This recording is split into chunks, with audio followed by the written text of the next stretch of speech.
and then answer any questions you have. The presentation itself, what I'm going to show you is probably going to take 20 minutes, 25 minutes, and then if any questions that you have, I'm happy to kind of answer as much as I can. I'm not a financial planner.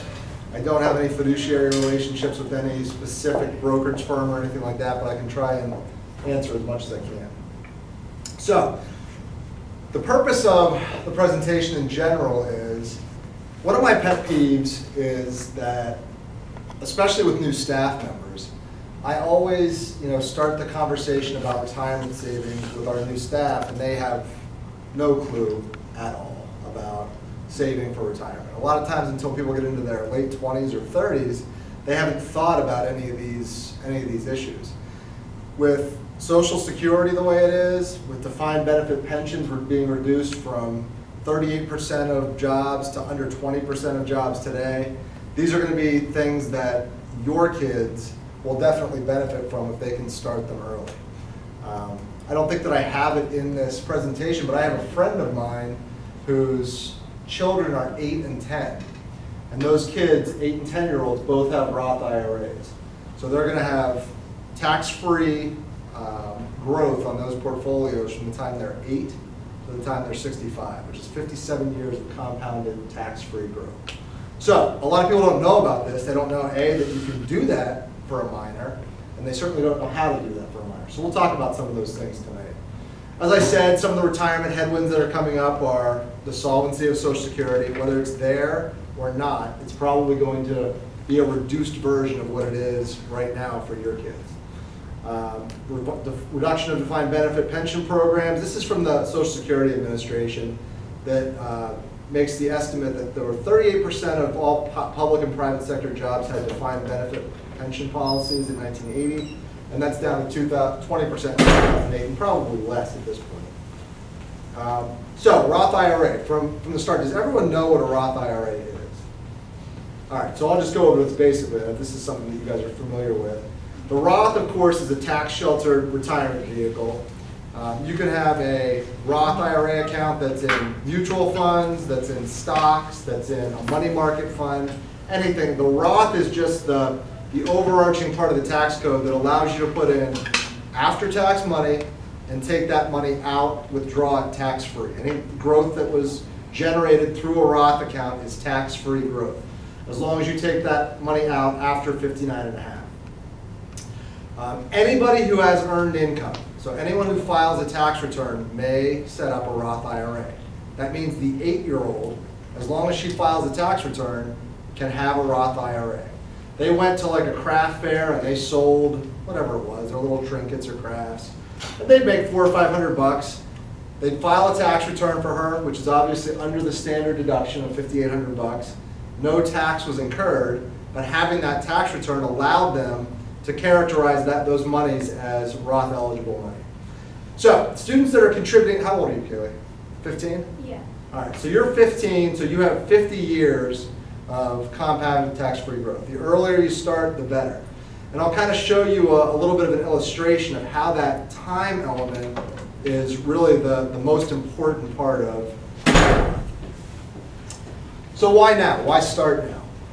The earlier that an individual begins that Roth IRA, the longer that you have to take advantage of that tax-free compounded growth. One of the things that we'll see is, and this is a familiar Roth graph. I don't know if you guys can see that from where you are. If this is when we start, a Roth graph often looks like this. There's years where there's a slight slope, and then as we get into the out years, it looks like this. As you get more money invested in your Roth, if you're putting in $1,000 a year here, and this is 40 years out, your growth is going to be modest through here. Once you get to the point where it starts to have its own critical mass, at $100,000 a year at 9% growth, you're making $9,000 a year on your Roth. And the next year you're going to make 10, and then 11. To the time that if you wait long enough to have long enough period of growth, at the 50-year mark, you could be making 50 or 60 times what your initial investment is just in interest in those years. So we'll see that in the graphs, but That's why the time component and getting something started for kids of this age is so important. So another question that a lot of people have, and it's a good one, is if my child has money invested in a Roth IRA, how does that impact their eligibility for financial aid? Any retirement account, be it yours or your child, is not considered in the FAFSA calculation for federal financial aid. So any monies that are in retirement accounts do not go into that calculation. If they withdraw money from their retirement account early, which would incur a penalty, that would be counted in their financial aid calculation. But if it's in there, it's essentially sheltered. It's not, even if there's $50,000 in there, it's not going to count negatively toward their financial aid calculations. All right, so we're going to look at two kids here. And this is, again, when I talk about the difference in time. So let's talk about student A. So this student waits until she's 30 years old to contribute to a Roth, and she contributes $2,000 a year annually until retirement. So her total contributions are going to be $70,000 over the life of her time contributing. And here's her amount that she's got in her account. $372,000, which doesn't seem like a bad number. That's pretty good. But you can see here we have this kind of gentle slope upward, and she doesn't really have the benefit of getting that real exponential growth at the end. So let's take a look at another student that's invested a little bit differently. This student starts at Kaylee's age 15, and she contributes $1,000 a year and never changes that amount. So she's actually contributing total contributions less than that person that starts at age 50. So her result by starting 15 years earlier is almost a doubling of that Roth savings over that amount of time. And you can see, here's the curve that we talked about. So it's pretty gentle, and over the first 20 or so years, her account's not that large. But once we get to about this point right here, now she's the $100,000 mark, and with 8% annual growth, she's making $8,000 a year. And the next year, $9,000 and $10,000. And so it really starts to build. And all this growth out here in these out years is something that student that started saving at age 30 isn't going to be able to get. That student that started saving at age 30 actually saved $20,000 more in total contribution, $70,000, and her account is about half as large as this.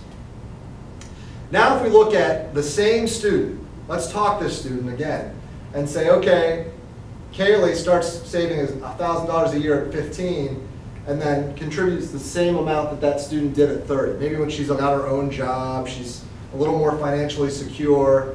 Now she's got a Roth savings of almost over $800,000, almost $1 million. If she had done nothing, or if she had waited until age 40, 50, this number is going to be considerably smaller, and she's going to have to contribute much, much, much more to get the kind of even modest gains that would be necessary for retirement. And again, if you remember, Social Security, not going to be able to count on that, not going to be able to count on defined benefit pensions. That's going to make this even more important.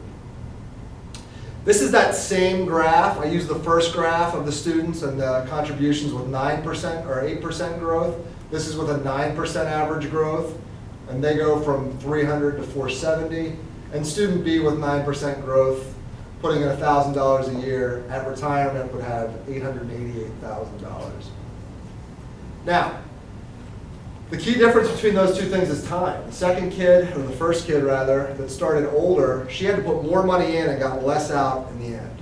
Kids that start earlier, even if they're contributing modest sums of money, $100, $200, $300, those monies are going to be growing exponentially larger because they have the benefit of additional time to do that. And all that growth happens tax-free. So the question becomes, how do you do it? As a minor, if Kaylee wanted to start an account, she would have to have one of you guys would set up her account as a custodian, and then you would contribute the money for her. She'd have to have a tax return. You contribute the money in her account, and then at 18, she can take over ownership of that account. Depending on your financial planner, your financial brokerage, some do those, some don't. Fidelity does not, Vanguard will. If you have an Edward Jones broker, any of the Schwab, any of those kind of brokerage firms, if you talk to your broker, they will be able to help you set up within the parameters of that brokerage. If you don't have any brokerage firm at all, Vanguard absolutely will be happy to help you set that up. I talked to a Vanguard representative last week about this, and he was about as excited as a person could be just at the thought of, you know, young minors getting the word that they have this opportunity, because most people don't know about it. It's not something that we do a very good job nationally talking about, advertising, and making people aware of. So, in order to be able to do it, your child will have to have earned income.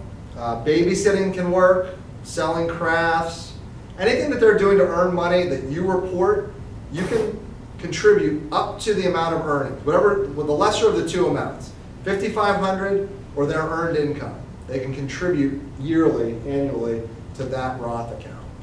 You can select the type of investment you want to make. My personal Roth, I have a majority of my Roth money in mutual funds, which tend to be a little bit more stable over time. I put a small percentage of my Roth in more speculative stocks, just because I want the opportunity for that to explode. If I put $100 in on my speculative stock that goes to 1,000, I'll take that 1,000 out, put it in mutual fund money. Again, I can play with that money within the Roth because I put it in. Once it's in there and it grows, I can move it around however the heck I want, as long as I don't pull it out.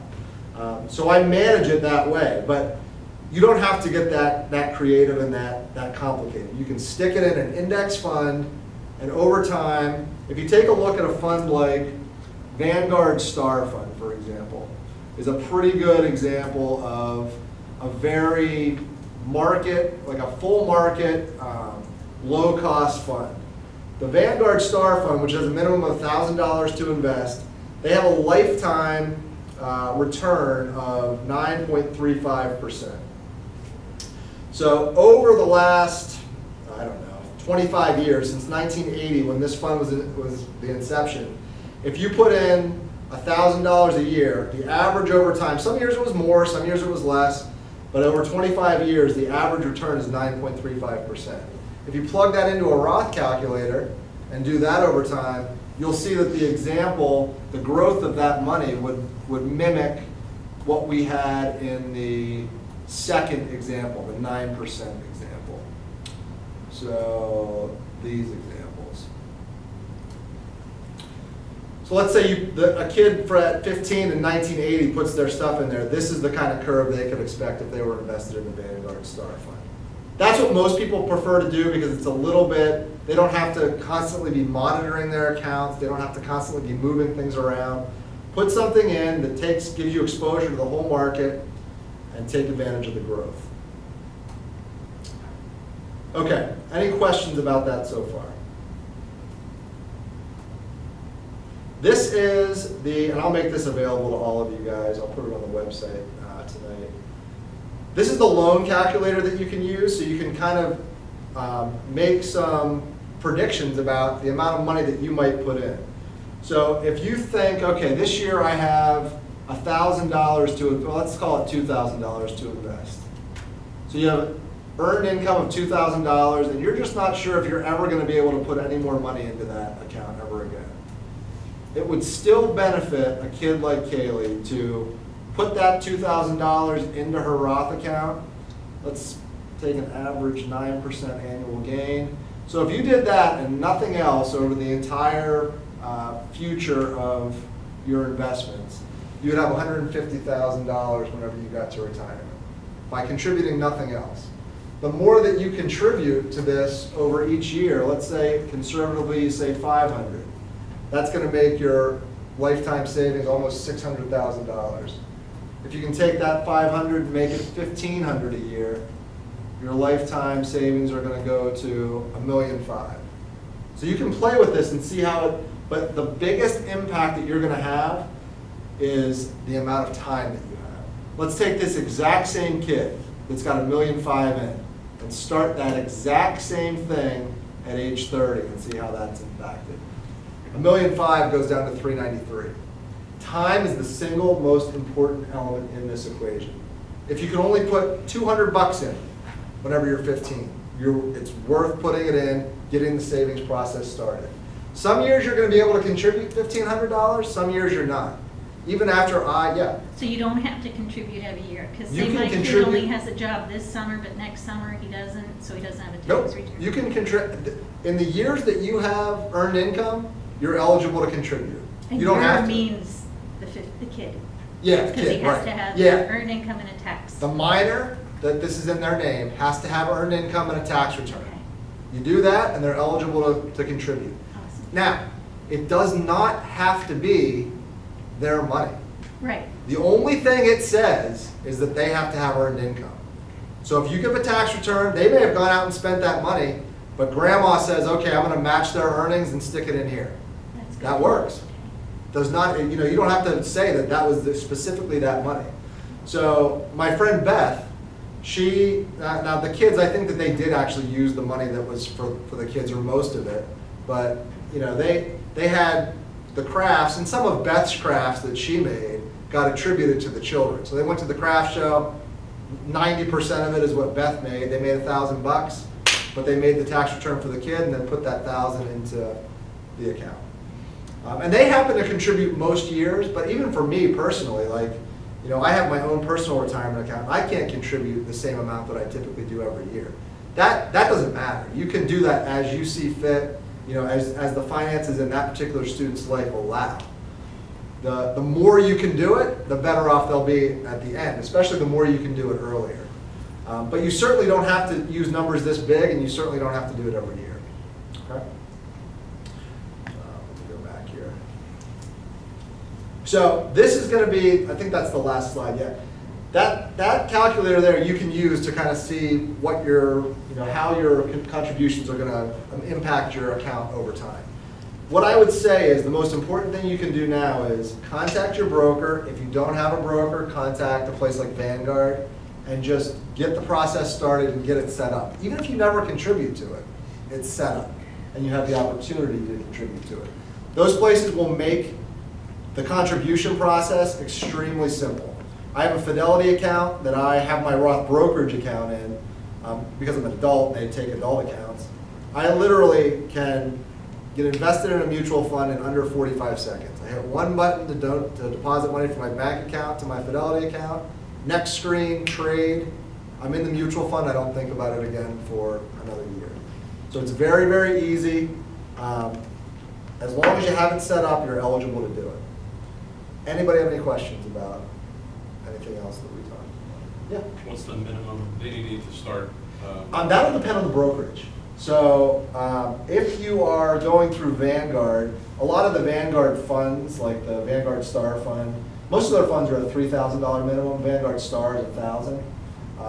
But that will depend on the individual brokerage that you have. You know, I have, if you have a place like my insurance agent has, they sell American funds. And, you know, there's a variety of different mutual funds you can get. Some have loads, which means you pay up front. Some do not have loads, which tend to be the more desirable ones because you're not paying a fee for them. But those you can do with like $25 or $50, depending on the broker.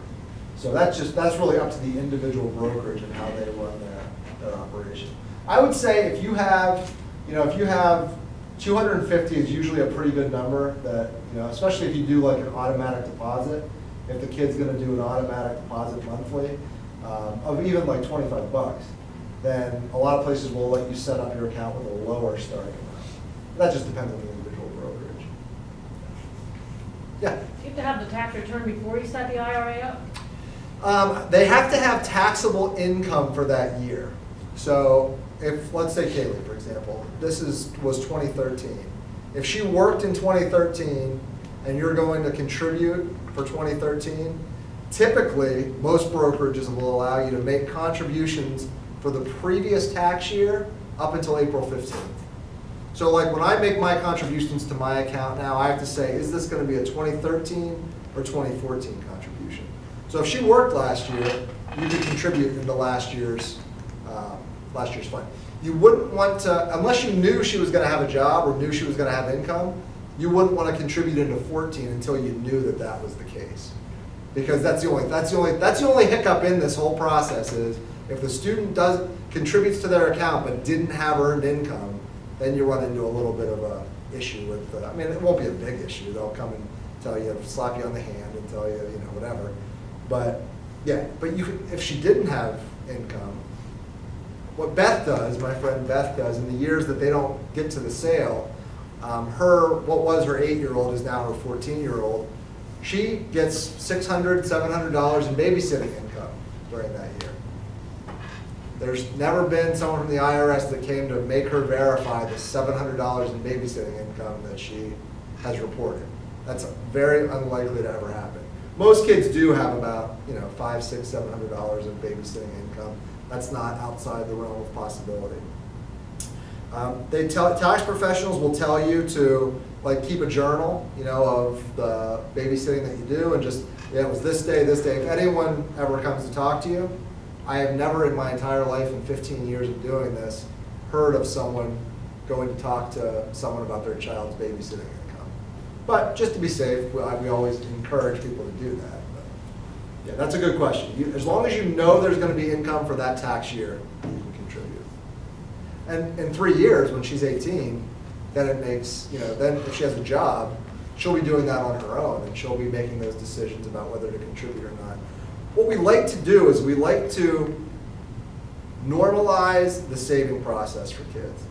I see it in my colleagues that are coming out, smart people that have absolutely no idea what a TSA is, absolutely no idea what the concept of an IRA is. So we're trying to move that curve forward and give it to these kids when they have the opportunity to really take advantage of the tax savings that I wasn't. I didn't know about this till I was 29. If I'd have known about it earlier, I certainly have been doing this a lot earlier than I am. I've contributed, 30 some odd $1,000 to my Roth account, and I think my balance is around 50.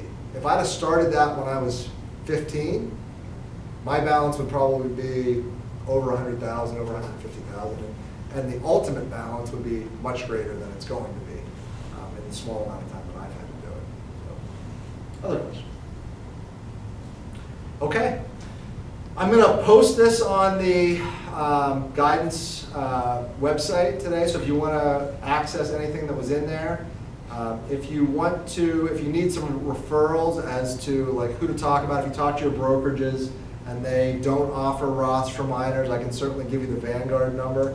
I know for a fact that they do. Most brokerages will, but if you need some help getting that started, just give me a buzz, send me an email, and I'm happy to give you the contact information necessary. If you have any other questions about this too, please don't hesitate to give me a call. I'm really excited that you guys came and are at least thinking about the prospect of your kids getting this started early. So thank you very much for coming. Thank you. Yeah. And if you have any questions, holler at me.